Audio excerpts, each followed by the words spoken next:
I like to tell my team that marketing is a feeling. If marketing hosts in all hands in a company and the company isn't fired up after it, that's bad. That's a bad sign. Being a CMO is just such a challenging job because there's so many disciplines within it, but you really do have to balance the hardcore numbers and making decisions that way with being the heart and soul of the company.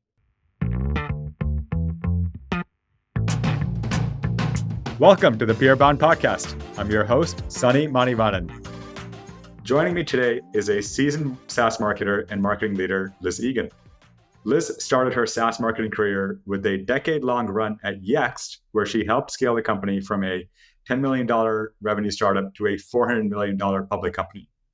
Most recently, Liz was the chief marketing officer at Lattice, a market-leading performance management software suite.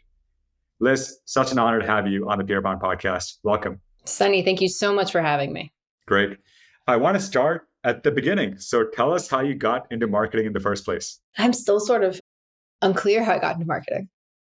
I studied classics and economics in school, so not something that's terribly related to marketing. But actually, my parents encouraged me to pursue it. They thought it would be a good fit for me. So in college, I had a couple internships in public relations, actually, in New York City and working for consumer PR. One of them gave me a job out of graduation. So I went to that company, and it was kind of the moment when social media and influencer was taking off. We knew social was a big deal. And so I spent a lot of my time in the early days being very online. We didn't have the name for influencer, but looking backwards, that's what we were doing. So, I spent 2 years at a big PR agency working with big traditional consumer brands like Hanes and Weight Watchers, Degree Men. But I knew that wasn't really what I wanted to do. I come from a family where my grandfather was a professional inventor. My dad is an inventor and works in innovation and manufacturing. And there was something in my blood where I was like, I think I need to be closer to that space. And that looked like tech and tech startups. I was really lucky to have the foundation of marketing, but ultimately what I realized I like to do is build companies. And so I went from that PR agency to a very small consumer iPhone app. This was before Facebook had acquired Instagram. So it was it was the early days of apps. I remember telling people I was going to join the company, and they were like, there's groups of people who work on apps. It was such a foreign concept. And it was founded by some guys I went to college with. So got a connection there. And we were acquired by Yahoo. And this was in 2012. And so in that process, Google Ventures was one of our investors, and they introduced me to Yext. And in full transparency, when I accepted the job at Yext, I was not 100% sure what the company did. I just knew that the people were great. This was at the point where you went into offices for interviews, right? So I went in and the energy was palpable, and it just felt like something I wanted to be a part of. And the fact that I didn't know exactly what the company did probably meant that they could use marketing help, right? So I figured I could have a big impact. And that was about 75 people, 10 million in revenue. And coming from a very small company that felt like a big one, but looking backwards, it was just the earliest days. Amazing. Amazing journey even to get to that point. And yes, to think that $10 million revenue is a big company.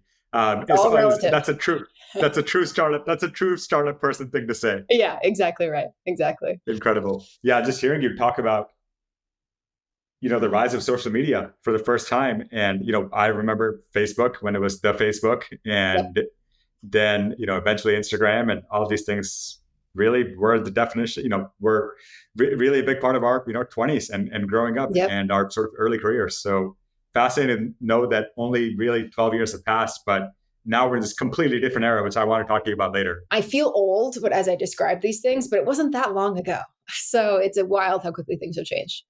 Exactly. Every time I either talk to my kids or I talk to people about, what happened 10 years ago in technology, I all of a sudden feel extremely old. And I think more gray hairs pop up all of a sudden. Right. Maybe we are just getting old. Maybe that's it. Maybe we should just admit it. Amazing. All right. So let me ask you about Yext. So you joined this company, you're employee number 75, and the company, is growing fast, but at that stage, a lot of things are still sort of up in the air. There's many problems to be solved, one of which is that you hadn't heard about the company, which means that many prospective buyers probably hadn't heard about the company either. What was your mindset, over the first few years at Yext? Because you had, really a generational run at Yext from being a marketing manager all the way to being CMO. Yeah. I started on the brand comm side of the house. So I came in, I remember my first couple of weeks I put together a plan, and it was a lot of education and a lot of content and a lot of just let's get this story out there. was the moment where the company went from SMB and we actually call it VSB, very small businesses, like plumbers and locksmiths. We were going enterprise. So Yext had a really interesting product market fit where we were the strongest with giant companies like JP Morgan and plumbers. And so it's really different, the product, but also how you market to them and sell to them. So that's kind of what I came in to do, was help us figure out enterprise. We also at the same time had partners. So when we went public, I believe half of our revenue came from partners. And that was a huge, important channel for us. And there were lots of different flavors of partnerships that we had. As I look back and I sort of think about what we did, it was really just tackling lots of different problems. You kind of like go in a circle and then you painting the Golden Gate Bridge, right? Like you're never done. You just tackle it and you go and then you say, okay, this is done. I'll do the next thing. And then you look back and you're like, oh, wait, now the world has changed. We have to go revisit this again. So it was a lot of building up and tearing down, which not everybody has the stomach for. That's not always the most fun thing to do. But I liked and continue to like building companies. And so, you do what needs to be done kind of thing. As I think about the sort of moments that the milestones in the company, it was things like, SMB to enterprise. We had verticalization in there. We went international, multi-product, all of these different things, which you can do really quickly. You can do over periods of time. You can do the right way. You can do the wrong way. And I think we did all of it. So I feel lucky that I was able to be there over the course of a decade to see us do things. And I think one of the things that continues to it's a lesson I continue to think through is just because something didn't work a couple of years ago doesn't mean it won't work now. The dynamics are different. Maybe execution looks different, whatever it is. And I was always sort of surprised. I'm sure you've been in companies and you come in and you have an idea. Someone's like, oh, we tried that. It didn't work. And it's like, it might now. And I think that's what I learned. It kind of does. It often will work better later. And so having the 10-year time horizon allowed me to really see us try things, fail, try it again, succeed, and what was different, and create some new pattern matching as a result. There's so much to unpack in what you just said, but I'll start with the last point, which is this idea of something that didn't work before could work now, because all of a sudden there's an evangelist for that cause, whether it's a new program or different type of campaign or whatever it is, right? And that evangelist will just lead to better execution. Yep. And the company is also a different company. So you put those two things together and a failure can just turn to a success very quickly.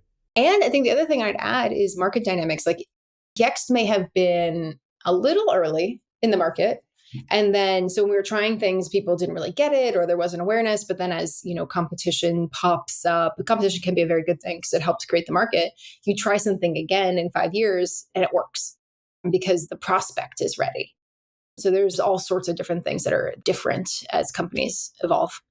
Yeah. And if there's any change agents out there listening to this episode and listening to this section of the episode, don't lose heart, because time is your friend, and what didn't work or couldn't get through a year ago may find a second life.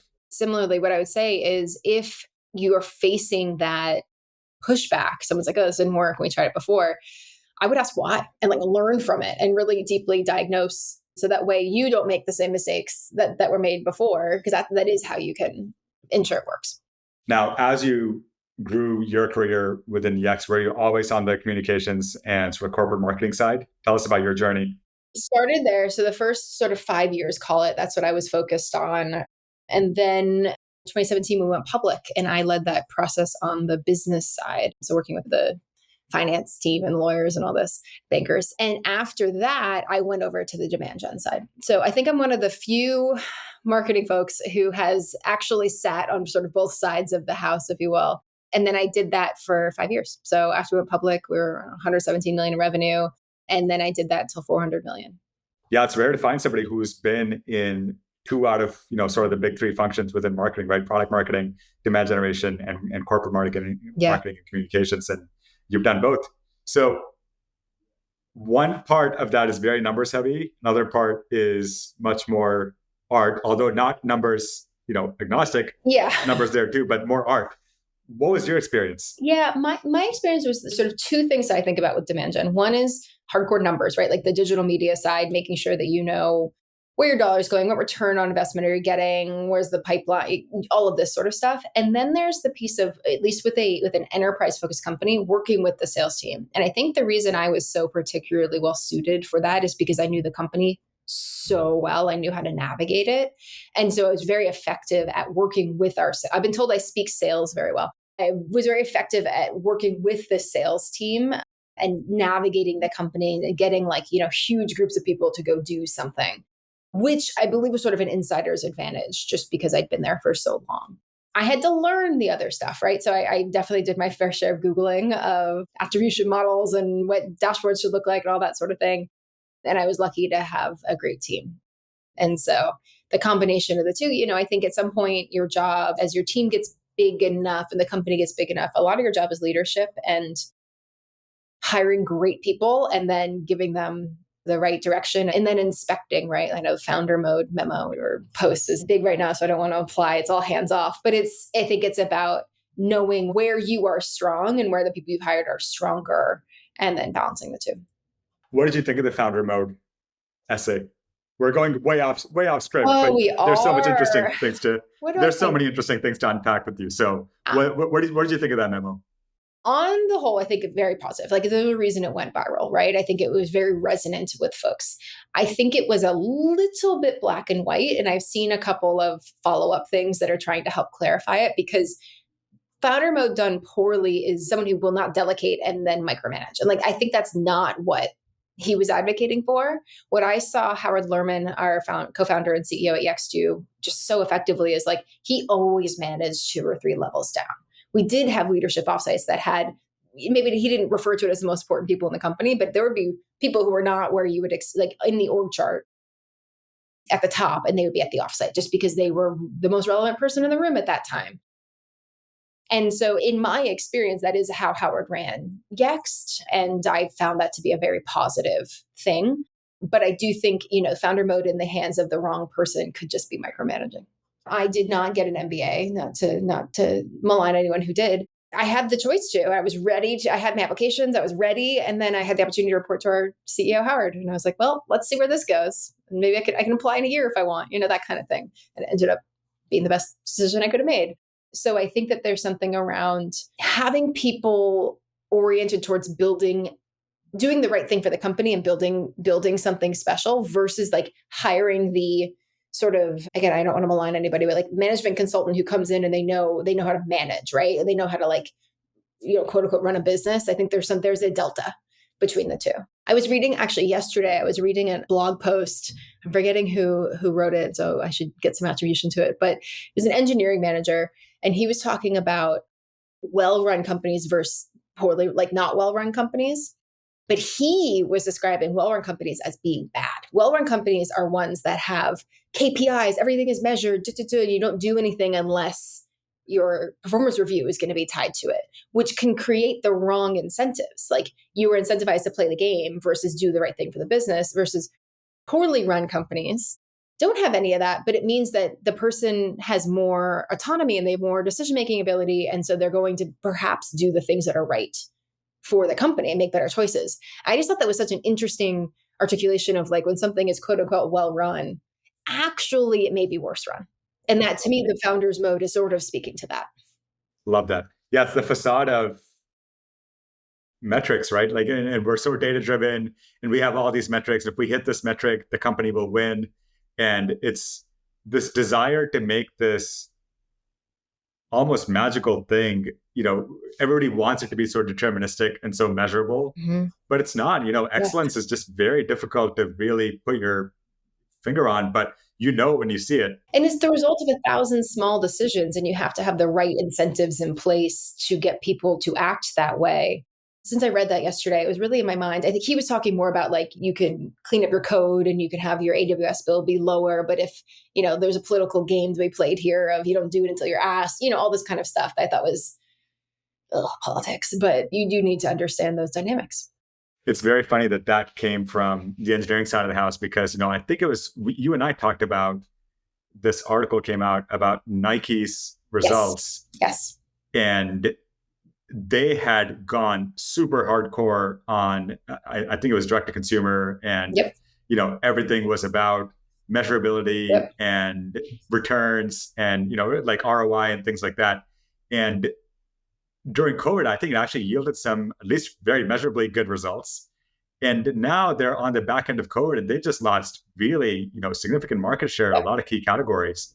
And they're rolling back all these changes, but I forget who wrote the post, and maybe we should, write this as part of the show notes as well. But this person wrote this beautiful blog post or LinkedIn post about just, hey, all the things that we measured gave us a lot of comfort, but it turns out it's just about great creative, knowing your brand, and understanding your customer. And those are just very sort of mushy, Right. sort of hard to measure things, amorphous things. I think that's the hardest part about being a CMO is you are a revenue leader. And therefore, it's tempting to want to make decisions, but also like feel in control with numbers and prove your value with numbers. When a lot of the magic of marketing is actually the softer, more intangible stuff. And so I like to tell my team that marketing is a feeling. Like, if marketing hosts an all hands in a company and the company isn't fired up after it, that's bad. That's a bad sign. Like marketing, you have to bring the extra. And that's not actually my nature. Like that is so not my nature, but it's something I've learned is really important and fun when you free the team up to allow them to do that. Being a CMO is just such a challenging job because there's so many disciplines within it, but you really do have to balance like the hardcore numbers and making decisions that way with like being the heart and soul of the company. Yes. Yes. And, what's super funny is, as you said, marketing is a feeling. I remember, I'm nodding internally because that totally makes sense to me. But I'm also thinking about, how many CEOs would really believe us if we said that? And, what is the, or, CROs. And that's what makes the position challenging, because you can't go to these parties where it's just so in the numbers all the time and say it's a feeling. But everybody knows a beautiful marketing campaign when they see it. They do. Well, and you know what? And I think it doesn't have to be a campaign. Like I think sometimes people, CEOs and CFOs, get afraid of marketing because it's like, it has to be a billboard and all this stuff. And it can be about how you do it. Like the media is the message. And sometimes it can be just like you have extra flair, extra design, or you show up in a more confident way, whatever it is. Marketing is also confidence.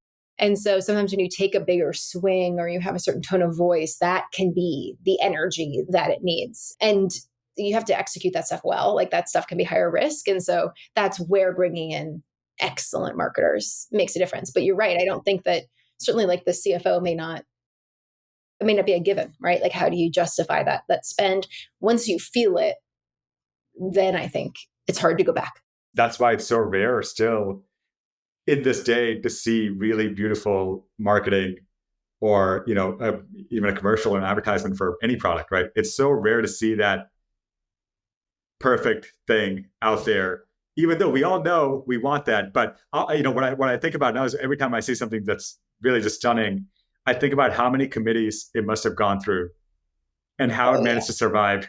And you know exactly what I'm talking about. Oh, yeah. Well, so I have many, we could go so many directions here, Sunny. Let's do it. My husband's a creative director in advertising. So I have like a unique perspective on the advertising biz, which is a couple things. One, like him as a creative, he's actually not that oriented towards the business. Maybe he should be, maybe that's a weakness of his, but he's really focused on how do we make some really special work, which is different than how I think about things. And I think like, as a CMO, it's important to understand what creatives' motivations are.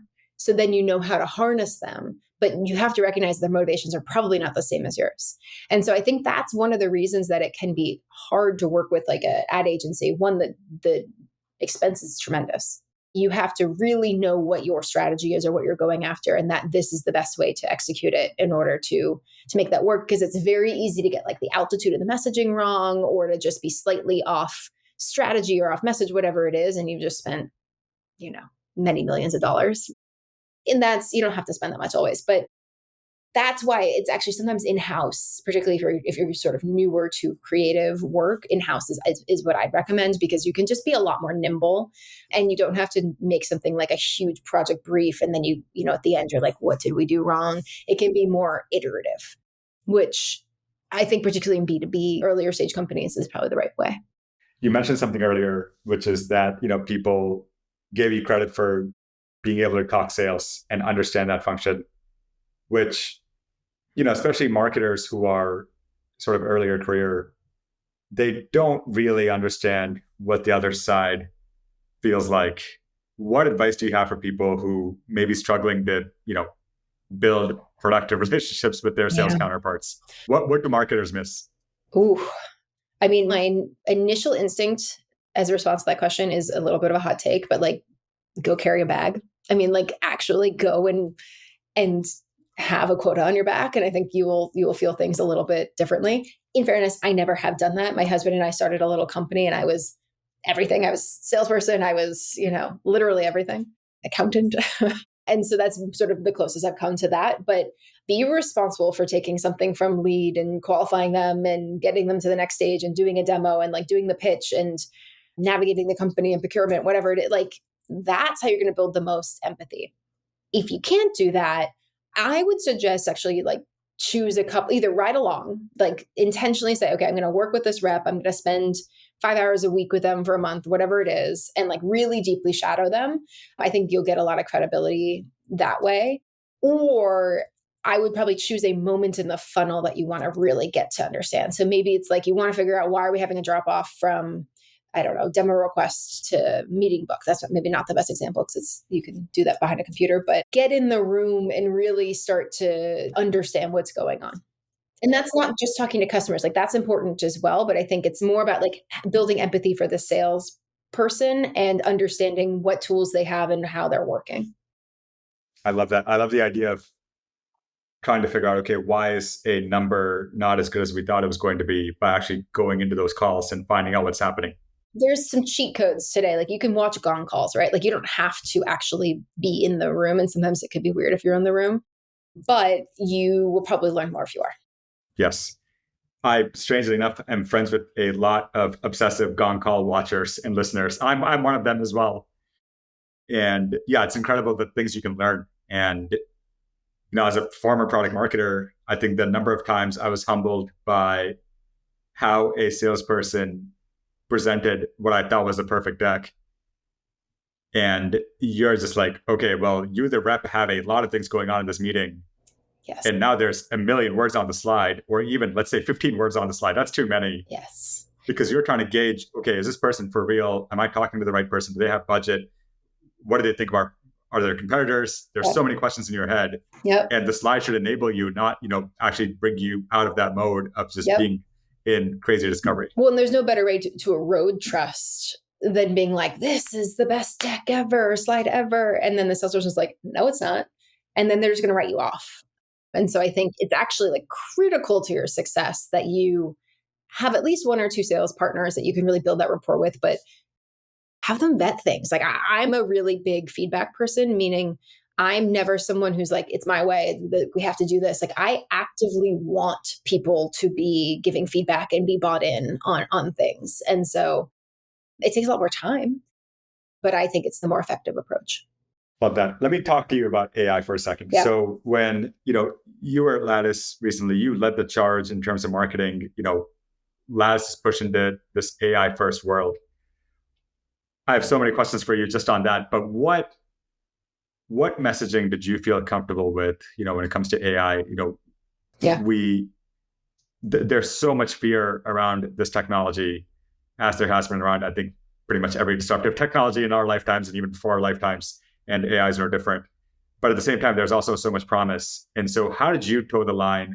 What were some of the decisions that you made, when you announced Lattice's AI offerings? Oh, AI is such an interesting thing. I feel like when, ChatGPT, so I was working at Sprig when ChatGPT came out.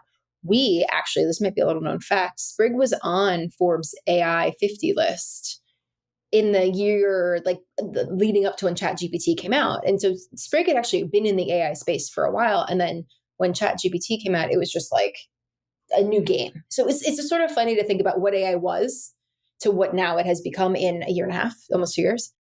It's just pretty wild. And I remember when it first came out, there was this push to be like, oh, if you have AI in your product, you're going to get coverage. You're going to get people interested just because it's in there. It was like the sort of sizzle thing. If you think about the hype cycle, it was like hype. If you have it, you're golden. Doesn't matter what it does. You just want to be able to say AI on your website, buy the AI domain, whatever. Then it kind of, I think, had gotten to more of a thing where you actually have to have AI that does something. Like it isn't AI. Well, I think AI washing is still happening. So I'm not going to say it's not, but I think it is still happening. Yes. Yeah. I think it's more that it's not just about the fact that you have AI. It is what problem are you solving with it? And how does this make it more effective? And so Lattice came out with AI, I think it was like February, March this year, a little bit, late, if you will, relative to the rest of the market. But I think that was an advantage because we kind of gone through that hype cycle of like AI, and it was more about how is this going to help? And so we really tried to focus on that. Like we made a big deal about it being AI, which actually is funny. If we were to do it today, I'd say we wouldn't because the market has evolved even more. It's really about like, well, what problems can you solve that you couldn't solve before? And then saying like, by the way, we do it with AI.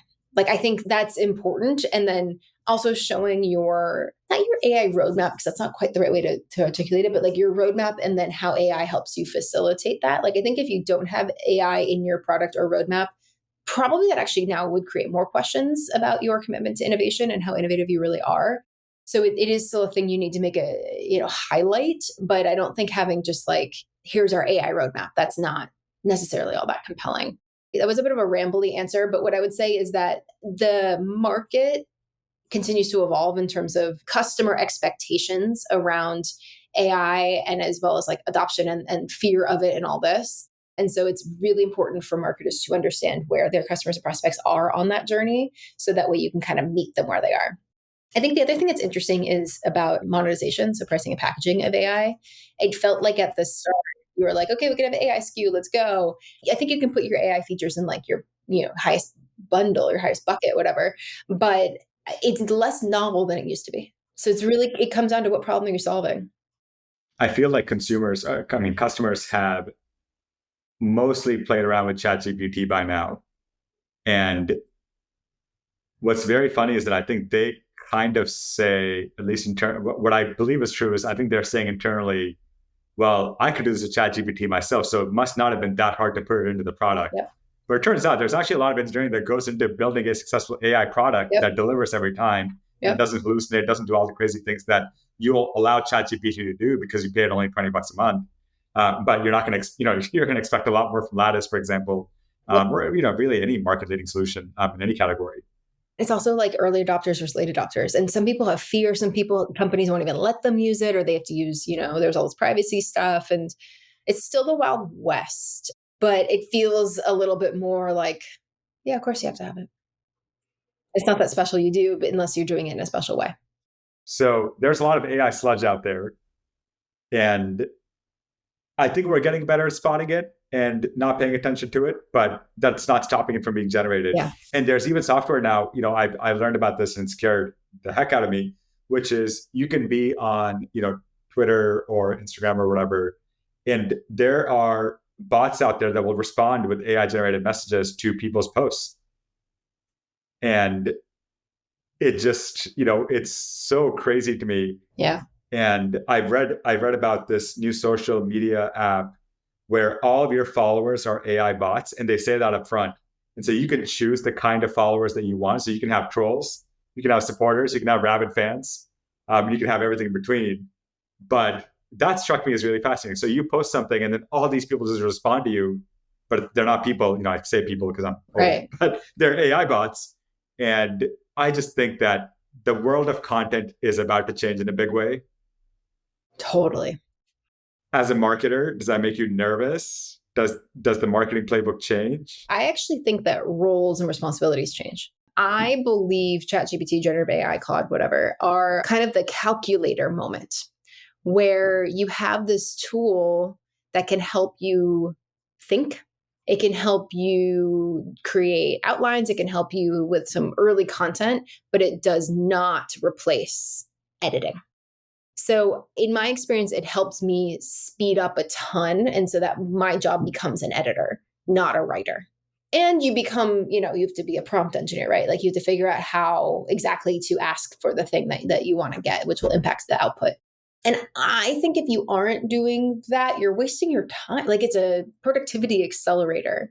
Even things like visual generation, or like last week, I just for fun for this thing, I created a song. It took me 5 minutes. You just create like an AI generated song. Like there's all this stuff that you can do that isn't perfect. You still need a songwriter to come up with something great, but it worked for what I was trying to accomplish. And so, similarly with visuals, where you can use some of these tools, Midjourney or whatever, to just sort of like create a mood board and you get feedback. It doesn't mean you don't need a designer. I fundamentally believe you do. but I think it can just change the process. It allows people to get started on a higher step in the ladder. Yes. Yes, exactly. Exactly. And that's a very different behavior for all of us. And we're worried that we're not even going to be able to, get on the ladder. But it's really, no, you're just getting on at a higher step. Yes. And we're still climbing the rest of the way. And that, I don't see that changing, although we'll see. Famous last words potentially. But I don't see that changing anytime soon. No, but I think it's important that particularly people who maybe create content are aware of the tools, because the problem becomes if you're the horse and buggy driver who never learned how to drive, then you get left behind. So it's not that you will be replaced by AI, it's that your very narrow version of your job may look different. And if you don't evolve, you'll get left behind. I want to ask you, we've gone off script so many moments and it's been awesome. And just, I could go off script for probably another hour. Yeah. I want to ask you about career advice. A lot of our listeners tend to be, like I said, early career marketers. What's one piece of career advice that, you've gotten? Yeah. And tell us the story if you don't mind. One, I know. I have two that are coming to mind, but I'll start with one. Okay, two sounds great. My first one here is leadership advice. So I remember very early, Howard Lerman, who I mentioned a few times, co-founder and CEO of Yext. I was very early in my time at Yext. I was super young. I remember him sitting in a room with me and just being like, if I made you CEO tomorrow, what would you do? And I was like, I don't know, give people a raise, And he said, no, you want to give people a vision, because that is what motivates people. That is what people buy into. And that's what sort of helps people endure the ups and downs and stick with you for the long run. He is a leader who leads that way, very focused on vision and sort of long-term thinking. And that's something that I try to imbue in my leadership with my team of make it really clear. What are we trying to accomplish? Why? How does this impact them? How does this impact the company? What does this mean for their careers? All of that. And that context setting and motivation, I find to be really effective. And so I encourage people at every level to really think about both going through the exercise of thinking through getting the vision, right? And that's half of it, but then also communicating that way. What was the second piece of career advice? I don't know if I've said this yet, but I don't actually identify as a marketer, which is super weird for a CMO to say, and someone who spent their life or career in marketing. But I feel I am a company builder. And so I think that has given me an advantage, particularly in these longer term, like Yext for 10 years. My hat I was wearing was always the company hat. And it was sort of it allowed me to make better decisions that impacted us all in a better way. And so I encourage people to really keep the company hat on and make decisions that way, because generally, if the company you work for is successful, you are going to be successful. And so if you can also then accelerate your career within that company, that's how you get the super speed, if that's what you're looking for. And so make your company successful, and then you will. That's a great way to put it. And, you're fluent in marketing, but you're conversational in a whole bunch of other languages. And that's what really constitutes a company builder, is fluency in one thing, and then just really conversational and ability to go traverse different worlds, sometimes in the same day. Yep. It's great.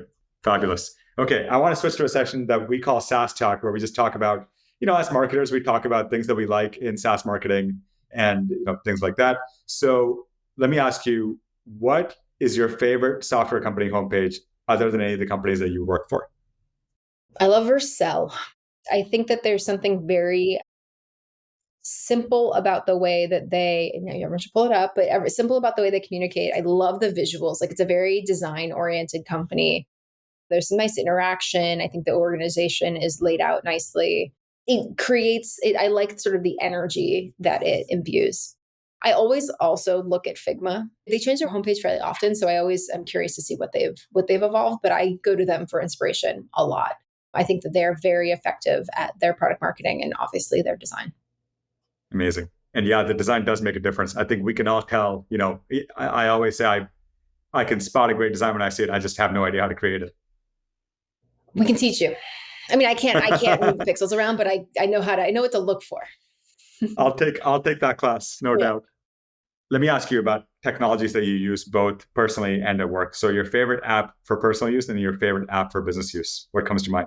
The first thing that comes to mind for personal is I really like the Apple Health app. I don't have an Apple Watch. I don't have like an Oura Ring or anything because I think I would get too obsessed. But I like that the Apple Health is just the right amount of obsession for me where I'm like, oh, what are my steps? How many flights of stairs have I done? And all of this. And so it just is like the right level of functionality for me. So I like that app. Easy to use. I also, for a news app, there was an app called Artifact, which was founded by the co-founders of Instagram, but also the co-founder of Stamped, where I worked. And so I was like an early user of it, but it was an awesome news app using AI and all this. And Yahoo acquired it. So if you use Yahoo News, it's Artifact. So I now use Yahoo News. Oh, no way. I didn't know that. I knew that they got acquired. I didn't realize. I talked to Mike Krieger recently and he told me this. And I was like, wait, what? And I immediately went and downloaded Yahoo News. It's incredible. Yeah. So Yahoo News. Okay. So Yahoo News. I mean, this is such a millennial thing to say, but that's your favorite app. Who would have thought? You're not back to 2007. Thank you for bringing us back 17 years. Okay. And then Incredible. Business. My lame answer is, I was telling you at the start of this, I've just started using Arc from the browser company, which is my new browser, which is personal and business. I'm gonna put it in here. And it's changed the way I think about tab management and sort of how I think about using the internet, I guess, at the highest level. Their web browser actually has this thing where instead of doing research, where you go to Google and you find your sites, they actually have this thing where it says like, do the research for me. And it looks through 8 different sites and then it gives you a summary. It's cool. It saves you a ton of time. That's incredible. I mean, technology is just going so far, so fast these days. Yeah. And you would be the first guest to talk to us about Arc. So it's not lame. Nice. You're actually quite cool. I was told I'm a hipster for using it. And I'm going to take that as a compliment. Yes, exactly. You're gonna learn Python next, and then you're gonna be coding, and that's a transformation from marketer, ultimate engineer. Yeah, exactly. All right, last section of the podcast is what we call Peerbound Talk. So, the idea is we're all influenced by our peers, and so this is your chance to influence your peers, and also tell us who you're influenced by. So, the first question is: can you tell us about a book or a movie or a TV show that you want to recommend to everybody, and why? I can. So it's funny. Sunny and I did some prep a couple weeks ago for this, and I felt cool mentioning this show. And now it just won all these Emmys, so everyone knows about it now. It's Shogun. So it's in Japanese, which means if you're trying to multitask, ain't a good show for you. But I think because you have to pay attention, you really get sucked in, and just the level of production and storytelling is unbelievable. Everything is just gorgeous, and the visuals are incredible, and yeah, very, very just amazing show. So love that recommendation. And you get to keep your cool then, my husband and I have gotten really into Slow Horses. It's on Apple TV. Oh. So good. There's 4 seasons. What's that about? It's a British like spy drama, but it's kind of funny. It's great. Sold. Yeah. Okay, sold. Done. That's one that nobody's talking to me about. So here we go. You're going to influence a lot of people. All right. So last question is, who are your favorite marketers and why? And I know this is a loaded question to ask to any marketing leader, because I'm sure you have several, but who are some of the people that, you find yourself influenced by? And I don't have a favorite, but who do I find myself influenced by? I love Emily Kramer. So Market One or MKT1, I follow their work really closely. I collaborated with Emily on a bunch of things. And actually, Katie Mitchell, who works with Emily on that, was on my team at Sprig and was the original Sprig marketer. So I have an extra amount of love for them. But I just think that they are experts in their craft and then are very effective at communicating best practices to help other people learn. It's oriented a little bit towards earlier stage versus later stage, but I think that the principles apply to everyone. Incredible. So funny story is that I've known Emily Kramer since 2009. Because we were both at business school together in the same section. So we sat in the same classroom for all of first year, which I didn't tell you because we were rushing through prep, but that's true. And even then, I can tell you very straight up, brilliant, incredible thinker, just very creative, and just knew how to cut to the chase. So no surprise that she's done all the amazing things she's done. Here's my Emily Kramer story. Her childhood, like summer camp best friend, is my son's best friend. Does that make sense? No, the mom of my son's son. No, I got that wrong, but you get it. There's like a childhood camp friend kid thing. Incredible. Yeah. Love it. Yeah, our kids do bring us back to our networks in some way, shape, or form, always. I know. So good. Our world is small, and Yes. you have just done such incredible things in your career. And I think I learned a lot, and certainly could have talked to you for another hour easily, and learned even more. But thank you so much for stopping by and taking some of your valuable time to share your lessons learned with us. And yeah, wonderful episode. Thank you. Thank you. So happy to be here.